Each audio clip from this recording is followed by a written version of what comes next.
Well, good morning, Internet. This is Steve at 1,000 Year Homes. Welcome aboard to Texas. Let's rotate and get breakfast taken care of. Hello, boys. You guys looking forward to a breakfast? They've been out here whinnying at me. Horses are like kids. Oh, there you go. I was going to say, horses are like kids. They won't talk when you say hello to the nice lady. Oh, no. They go, your kids who normally talk night and day. What is with the tongue? You got to get a little yawn going on there, Blaze. Even Blaze was whinnying at me. You ready for breakfast? Yeah. No, you like the Lucci's? Yeah. Oatsie time. Yeah, it certainly is. All right, let's get some oats going on. I see he's got the yawnies. I'm being really close. All right, today's mowing day, so I got a big day ahead of me. I got to get the mower deck off the tractor there behind me so that I could put on the, these guys really want the breakfast. So see them push me. Hey. I'll get it in a second. So I could get the backhoe on the end of it, and then I'll,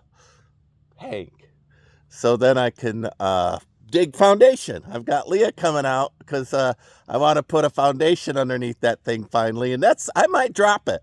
There's a significant risk to the work I want to do. I'll get you breakfast. I will. And anyway, so I need to finish mowing, so I'm going to do a video real quick on mowing. I've got it maybe halfway mowed, but it takes hours and hours and hours and hours. I'll get the drone up. We'll take a look at what I got left to mow. Anyway, let me go ahead and set up here and get the breakfast set up for these guys. Silly. All right. Hey, let's get you breakfast. Let's get breakfast done.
Normally I would sit and have a cup of coffee with them and brush them when they're done and whatnot, but I think I'm going to just grab an orange juice and get going.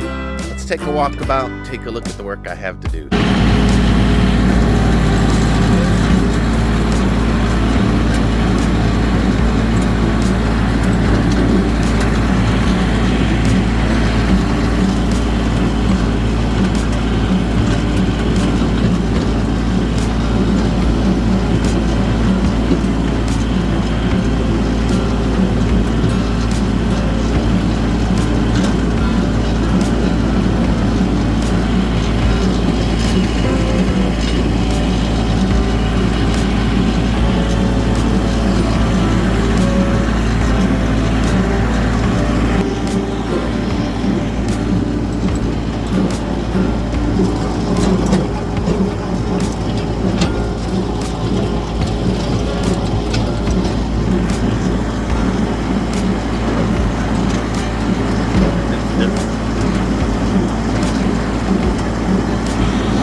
yard. It's not terrible, but I got some scrub brush that came up. I don't want that mesquite. Look at the size of the thorns on that guy. He is just nothing but mean, nothing but mean. So I'll cut him out. But all of this doveweed, and I took a look at it, and 97% of the diet in the winter months for birds is this doveweed. And if you break the head off, you'll see that there's seed pods inside of it. Now, I want to get them before they germinate, so I certainly don't want, but I'm going to cut them out because I'm surrounded by doveweed, and the next hurricane will pick up all the seeds out of all the neighbors' doveweed and take care of it. But I'm going to move this Alaskan sawmill over to my other sawmill and get rid of this brush and start cleaning up back here. I want this backyard looking a little better, so it's getting there. This here's my turnabout for my trailer, and I got it mowed up. I got the sawmill area mowed up, but you can see here, for example, I took a couple of passes here to mow back into the courtyard, what I call the fairy garden, but this here is what I'm after. Now, this is a working ranch, so all of this doveweed, when the animals have to put their heads down in it, that doveweed gets in their eyes and, it causes them problems. And so I want it mowed down so the grass can come up. In addition, I am surrounded by thousands and thousands of acres of doveweed, so I'm not too worried about it. There'll be a little bit left over when I'm done here. Every now and then, one that I'll miss with the mower, and there'll be a little bit of food here, but at least I'll have an oasis of the water. And so the birds can stop and drink my water, and they can they'll have some field to run in. The deer like my place, so there's lots of deer out here. A little bit of a hog problem I still haven't solved for, but this is what it looks like, and that's after I mow it. So you can see that there's more than enough. More than enough. I'm going to show you a magical spot here in a second, why this is called the fairy garden. And if I would walk out here during sunset, it would look like a little spot of heaven. Ireland is what it reminds me of. Look at that greenness in there. Isn't that something, that pretty grass? See a lot of deer in there grazing around. My horses and cattle don't like to go in there because I haven't cleaned up the branches. Those cedar branches, when they break off, they're pretty sharp, and the cattle don't like that. I'm going to get the drone out and set it up on follow me mode and fly over the farm. Let y'all take a look at what I've mowed and what I've got to mow. I'm curious myself. Mowing in these woods is very, very rough. The branches slap me in the face, and those mesquite trees, if they're dead, they'll come down. But I do pass through. I went through that mode. I'm slowly working this land back where I won't have to worry so much about fire. If I could get everything up 3 or 4 feet off the ground, and that's what that's all about, right? I cut things off the ground as I get a few minutes. But this whole thing was filled with doveweed, and once it dries out, it's just guarantee it's nothing but an ember storm waiting to happen. All right, let me go get we'll walk one more place. Let me walk one more place. This here is why cowboys wear cowboy hats, because I'm walking into a spider, you'll hear a man's voice go from deep to and then those are so heavy they thump against you as they're climbing around on your body. Thump, thump, thump. All right, so, this isn't really a trail. This is just something that I've started to mow. So I'm cutting a path through all of this. Some places are thicker in doveweed than other places. I also have been winning the battle as a silver nightshade because I'll mow that in the spring. So twice a year I mow this 30 acres and try to keep up on it. I've already mowed along the edge of those trees, but you can imagine I'm sitting on a mower, so I'm 6 foot taller. And that's my view the whole way. And, slap, slap, slap, slap, slap, slap, slap.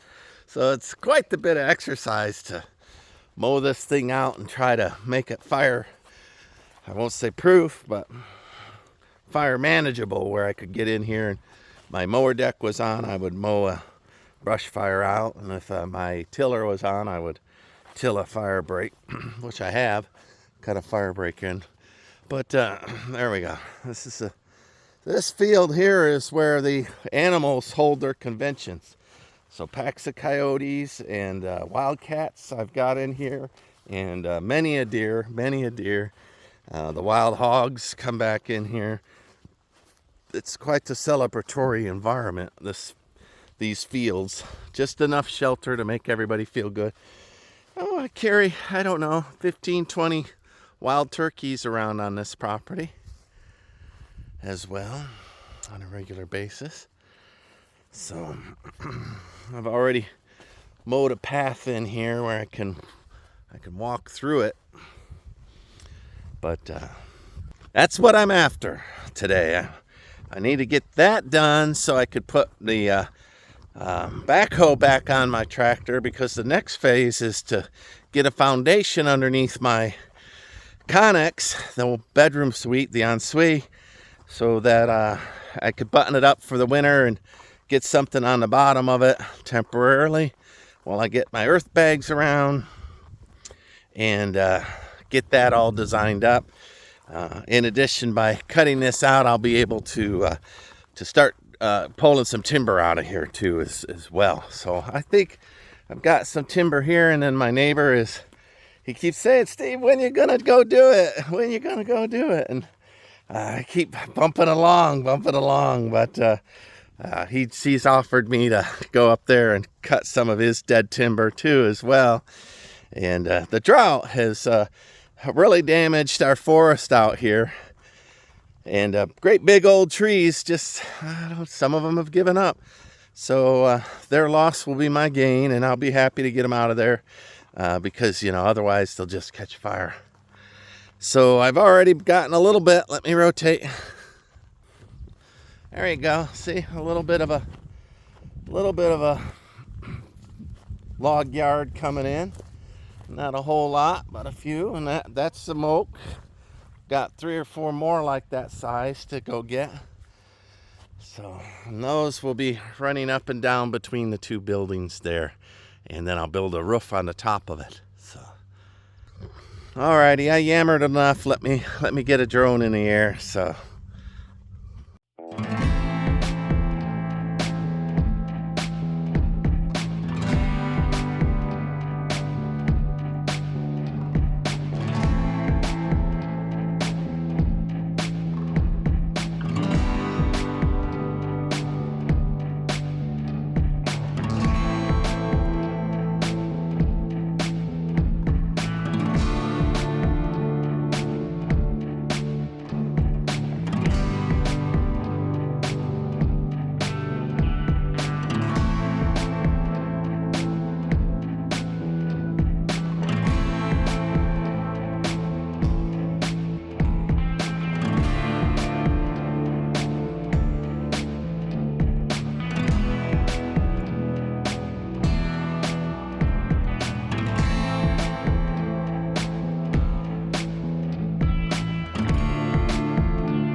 Well, I hope you enjoyed the videos, the aerial videos. So what you can't appreciate is how hard it is to drive through that cedar brush and mow in there. Let me rotate. All right, well that is a heck of a thing to do that.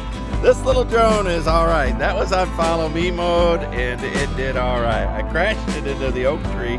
That is the third time that I've crashed this drone. So I guess when I break it, I just have to accept that I'm a terrible drone owner.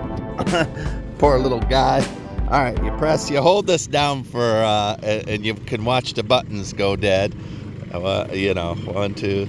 So it said low battery, but I don't know what it's talking about because it has full battery on it. So, all right, let me take this all back up. I'm gonna mow my way up there.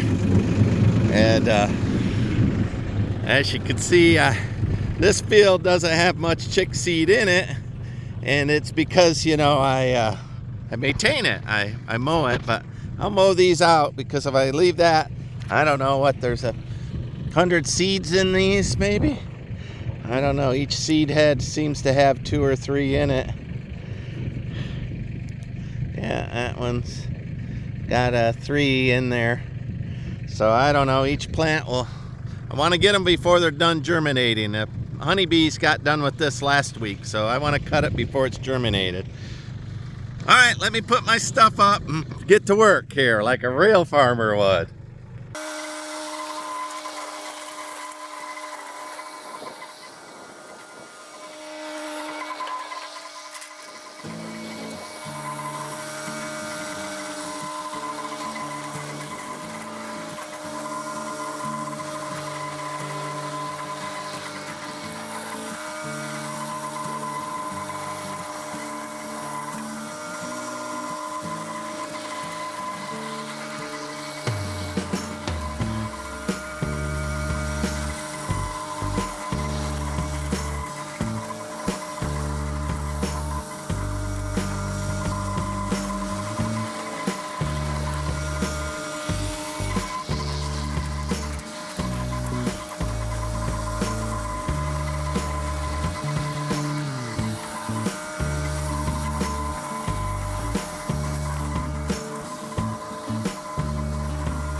Well, that's a pretty heavy-duty little tractor right there. I've got this brush hog in there. You see that? The 3-inch bars in there. Or, you know, 3/4 inch thick bars in there. I can run over 3-inch logs. And I don't sharpen my brush hog. There's two trains of thought. A sharp blade makes for a real clean lawn, but a dull blade will break up grass and leave it bifurcated, as well as mesquite, leave it bifurcated. That makes it harder for the weeds to come back up. And so this is an unsharpened brush hog blade, and I do have the breakaway blades in there, so if I hit a stone they swivel on a pin away from the stone. But this is a little spot right here that I just finished up in quick motion. But you can see that once the grass gets through, it's a much more useful environment than this. Now, horses and cattle don't particularly like to stick their eyes down there. There's a lot of pollen on these plants. See? Pass you through. See, you're getting that pollen? Well, they don't like it. So that's a little bit of area where it hasn't been done, and this is an area where I took care of it, but you see that it chokes out the grass. Right there, no grass. It shaded it enough that no grass came through. So now by knocking that down, I'll be able to get the mahea grass to come up through here. So there's something to be said about maintaining the world. We're a gardener. I know people like to just make nature be wild, but all you do is make fire down here in Texas. If I let that brush grow all the way up, a little spark would come along one day and burn the whole place down. And they say, well, that's how they're supposed to maintain it. Well, are they? What's wrong with me getting on a mower and mowing it down and maintaining it and making it look passable? See? So the cattle and the horses can pass through, but so can the deer, and so can the quail, and so can the turkeys. They feel safer too. They don't like to be so sheltered. Now, some nesting birds do like to be sheltered, so native grass, I'd love to have native grass here, but I don't. It's long gone, been plowed away and seeded away, and what I have is what I have. So that's Steve at 1,000-Year Home. I hope you enjoyed this little session. It takes me twice a year I mow, and it takes me about a week to mow through 30 acres. And that'll include, a little bit of logging, a little bit of brush cleanup, some mesquite digging out, making a couple new paths. This year I'm going to get out the weed trimmer, and I'm going to trim along the fences so that nobody has to poison along those. My neighbors told a story. I said, who on earth? Somebody had poisoned my fence line and it came over onto my hayfield, and I don't poison at all. Well, my neighbors had told a story about their kids. I forget if it was Brad or John, but one of my neighbors said they sent their son out with poison, and he showed back up like 5 minutes. All done. He had just drove out to one spot and sprayed the whole thing to death, and came back, and all the mesquite was still alive. And, who knows, there's a little dead spot somewhere where a teenage boy went out and took some shortcuts. Anyway, that was on my mind. Oh, looky here, my little dove Leah's here. All right, like, subscribe, follow me along. Bye.